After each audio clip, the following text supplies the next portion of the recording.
Portents of Fear is a horror fiction podcast which is intended for mature audiences. Discretion is advised.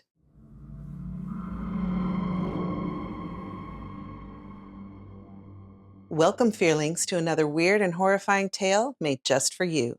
I am your host, Michulhu, and I'll be your guide into the macabre and mysterious. Tonight we find out what's on the menu with The Chef.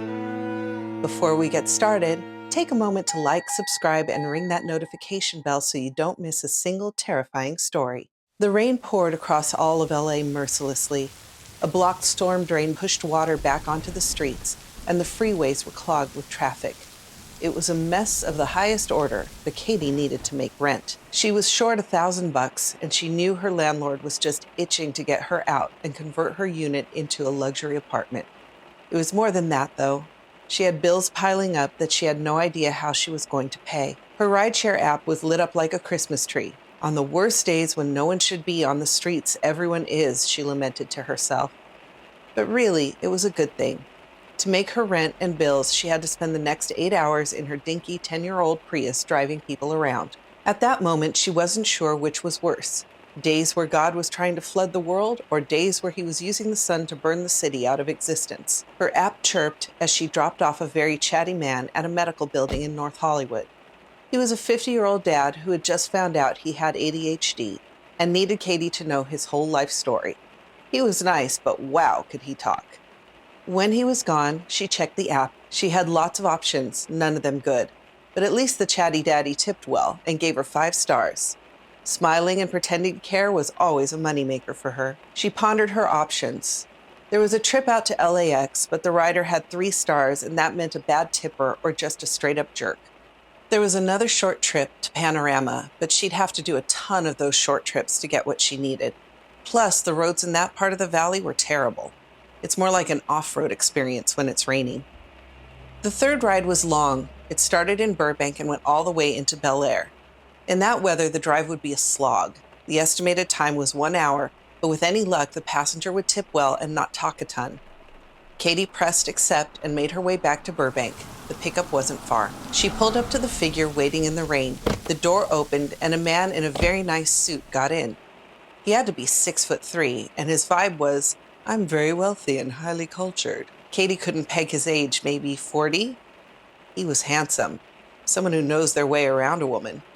Katie snapped herself out of it. She hadn't been on a date in a while. "Are you Mr. Fontaine?" she asked. "I am," he replied in a deep voice. "And you are Katie, my driver for this trip?" "I am," she smiled at him in the rearview mirror. Pulling out, she checked the app and saw that the 5 was the best route. "I figure we are going to be riding together for a while. You look very young. Are you in school?" Mr. Fontaine asked while looking out the window. Katie turned onto the freeway. It looked like a river of red lights slowly moving inch by inch forward. "Yes, I'm a student at Otis College. I'm a painter and character designer." "Any plans on where you want to work?" "I want to work for the studio someday. Join the art department and help make movies." "That sounds exciting. I hope it is.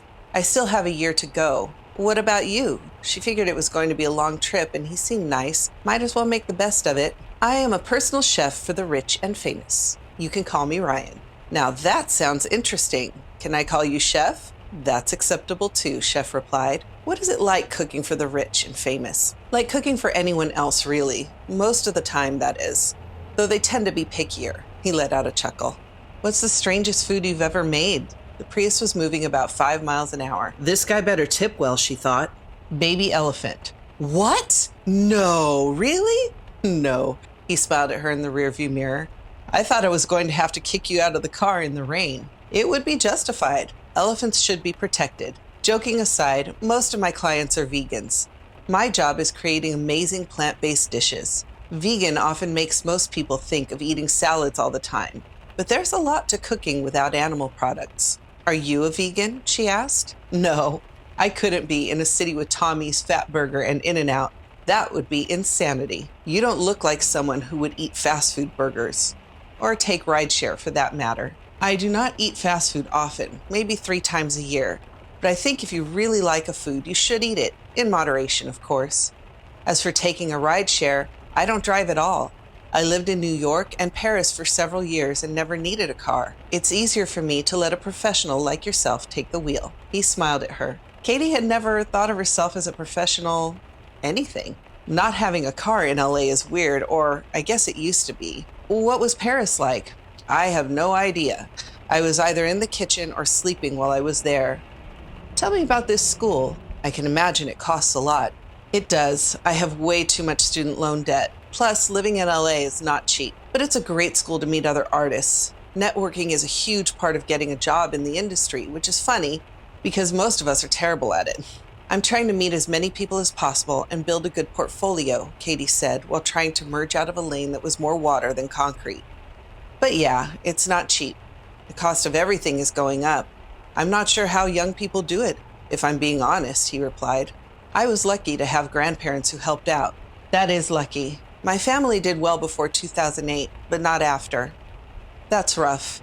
I was in France when all that happened. It made me stay there a year longer because I couldn't find a job to move back for. Do your parents live here? The chef asked. No, they live in Missouri. I have to go back and see them. They think LA is too big. They keep wanting me to give up art and move home. They say it's safer. They worry too much. I can understand that, but danger is a part of life. Yeah, it is. Tell me more about the rich and famous. Gossip? I can't tell you any names, but I have some stories. I was joking about the baby elephant, but one of them did ask for a lion stew to be made for them. The person in question had gone wild game hunting and killed a lion. They wanted to eat it to gain its power or something. I turned that job down. Chef went back to looking at the sea of cars around him. Wouldn't that be illegal? Yup, he replied, or at least I think it is. Did you call the cops? The only time the rich go to jail is when other rich people want them to, he replied. That's a grim take, but true. If you turn off your camera, I'll tell you a real secret. This is how horror movies start, she thought. Katie imagined getting killed in a Prius on the 118 on the way to Bel Air by a crazy chef and no one noticing. She could hear her parents saying, "I told you so," over her grave, but she had to know. Okay, but if you kill me in LA traffic or something, I'll be very upset, she said, looking back at him. I won't kill you in the middle of traffic, I promise. She reached forward and turned off the camera. Okay, what's the secret? There is a group of cannibals in LA. He locked eyes with her again in the mirror. No, that can't be true. This had to be like the baby elephant joke from earlier, she thought. God's honest truth. There is a small group of incredibly rich people who like to eat human flesh, Chef said. And you know this how? I've cooked for them before. What? Holy God, he's serious, she thought. Yep, I had no clue the first time till I was staring at a young man's arm in a kitchen. It was surreal. I got very sick for a moment. It was awful, he said in a very matter-of-fact way. Wait, you said the first time? Are you saying you stayed and then worked for them after that? There was fear in her tone. She had lost all the color in her face. If she tried to bail out of the car, this guy would be on her in no time. I'm going to die in a Prius, she thought. First, I never cooked a full person. These cannibals are not hunting people down and eating them. Then what are they doing? Keep him talking and look for a way off the freeway. I'll have to get on the 405, she thought. We pay people like you. I'm sorry, what? She was stunned. We pay people who need cash for a leg or arm. We did have one man who sold us his entire body so his family would never have to worry about money again, he said calmly, as if he was talking about buying a car. Katie looked around for the next exit. She had to get out of the car to safety, but running across the freeway in a downpour was a bad idea. You're not in danger, Katie. We are not killers. We are connoisseurs. Now it's we? Look, I'm not interested, she replied sharply. Yes, we. I am the chef, he stated with pride. At least hear my offer. If you say no, then all I ask is you drop me off at my destination and I'll tip you what you need to pay your rent. How much was it? About 1,000? How did you know exactly how much I needed? We do our homework. We know all your details, including just how much debt you are in. We made sure you'd pick me up today. It was all planned.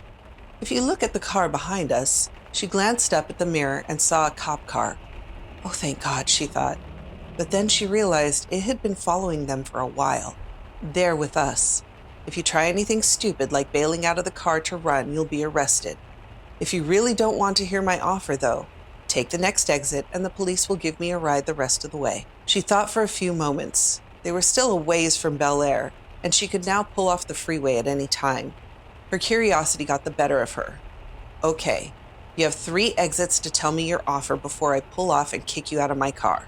Fair enough. I will give you $5 million per limb. You choose how many."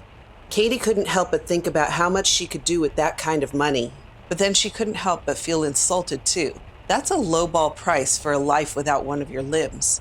"If rich cannibals want this flesh, I need to know I'd be set for life," she said firmly. "You don't think you could live a good life with $5 million in the bank?" the chef inquired. "I'm 21. If I live another 60 years, that's not enough. I'd have to be independently wealthy. Hell, a house alone would eat up $1 million of that money. You could invest it, grow it into more. Or I could lose it all.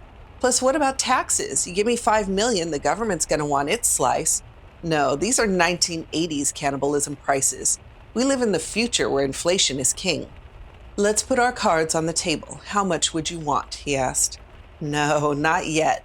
I have questions before we take this macabre conversation any farther." "Are you going to drop me off at my destination?" he asked.